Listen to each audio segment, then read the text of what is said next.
Hello everyone, today I'm going to do a review of The 101 Dalmatians by Dodie Smith. This was originally published in 1956 and obviously went on to become a massive Disney franchise and all the different films. I love all the Disney films, so I was very excited to read the book to see how it deviated. So this would be a great Christmas read, let me say that first, because everything happens in the days before Christmas and Christmas Day is in this and it's snowing and it's just so English and snuggly. So read this around Christmas time. It starts off and it's all told from the Dalmatians. They live with the Dearleys, which are a lovely couple, and you have Pongo and Mrs., which in the Disney she's called Perdita, but there's a reason for that. But in this, it's Pongo, Mrs. They have loads of puppies, they have 15 puppies, and Mrs. can't feed all the puppies. So they go on the search for another dog who has maybe had their puppies stolen from them, who can feed the puppies. So then they find a dog in a ditch. It's really sad. This dog's got all like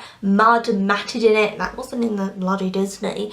And they take that dog home, wash it, and it's, lo and behold, a bloody Dalmatian, and that is called Perdita. This three-way relationship kind of starts with Pongo, Mrs. and Perdita. Pongo and Mrs., they're married, the relationship's strong. I loved the sass in it from Mrs. because Pongo and Perdita had to sleep downstairs and Mrs. was like, I wouldn't say I'm jealous of Perdita sleeping with my husband, but no wife likes a husband to sleep with another woman. It was so much sass. So then enters Cruella de Vil, and Cruella de Vil and Mrs. Dearley used to go to school together, and Mrs. Dearley has always been afraid of Cruella, so Cruella comes round, she's fantastic in the story. So she's saying, I want to buy the puppies, they're not for sale, whatever. The puppies then get stolen, you know the drill.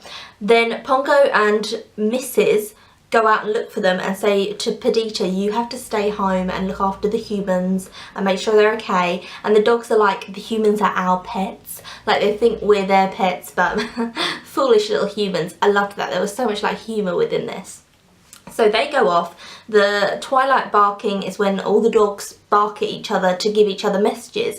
So the whole book is kind of turns into a little bit of like a food fest. What I mean by that is it's Pongo and Mrs. going to a barn, having some food, talking to a dog that's like a little bit further off you go and you'll be with the puppies. So then they go off a little bit further, they stop at another barn, they have like baked goods, meat, they have so much food. And then one barn doesn't really have a lot of food for them and they're like, oh God, I'm like, how selfish and ungrateful. You've been fed for free, sweethearts, by all these dogs. Oh, don't. So they went on their little food fest to find their puppies. Not go straight to the puppies. No, let's stop off at some barns. Let's have some food. Let's not be silly, you know, this opportunity. They stay in a cart, one of them like a horse, a proper cart, and they're in there like, oh, you know, just eating a steak. What puppies? Oh God, yeah, it's supposed to be. Oh, I'm joking. They do care about the puppies just after they've eaten. So anyway, they go off to Hell Hall, which is where the puppies are at. And there were so many dogs along the way that I absolutely loved. They read like mini little stories. So they talked to a dog about their life, and they met this dog and a cat who were friends, and they were helping them out. And there were so many lovely stories along the way. So they're at Hell Hall. It's Cruella de Vil's house. Her ancestors found it, and it goes into the backstory of Hell Hall, which is so good. I loved it, and it's not in any of the Disneys, but it was so interesting how the house came to be, why people are afraid of it. So why the Dalmatians have been kidnapped is because Cruella would like to make a Dalmatian fur coat out of them, and she's kidnapped loads of Dalmatians from all over the country, so it's not just poor Mrs. and Pongo's ones, there's loads of them from everywhere, because she'd like to start a Dalmatian fur business because her husband skins them. That's what they're doing. Sickos. So they then have to rescue the puppies, take them through the snow, there's all that. There's one called Cad Pig, who is a really small one that can't really walk very far. So they get a cart and put Cad Pig in the cart, and I loved Cad Pig. That would be me. I'd be that puppy, like, I can't walk.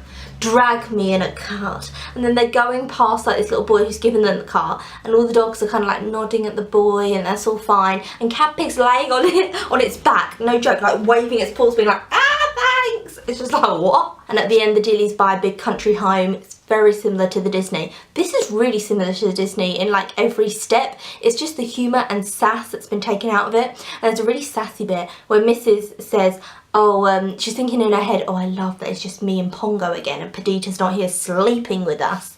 I'm glad it's just us. But I feel bad for thinking that, so I force myself to say, I wonder how Perdita is. Oh, the sass. It's like, I don't like her living with us, but no one must know. Oh, how's Perdita? I'm really worried. I loved this book from start to finish.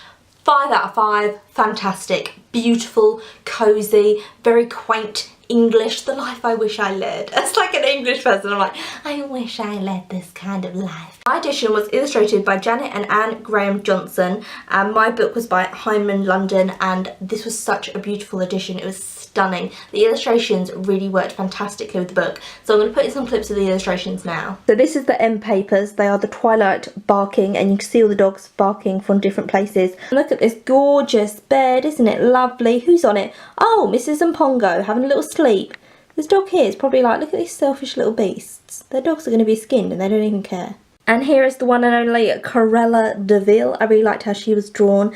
And here's all the Dalmatians. And in the story they also had a butler who's a woman and a cook who's a woman. And I really liked their dynamic within it. So that's the end of my review. Tell me if you have read this book. Also tell me if you like the Disney versions of this, because I love 101 Dalmatians, the cartoon, and also when it was turned into films with actors. 101 and 102 are such good films, and the actors in it are stunning. I love it. It's so English as well. There's something very kind of quaint Englishness about it, which I love. So tell me if you like those films, because I love any Dalmatian thing really in this franchise. I think it's fantastic.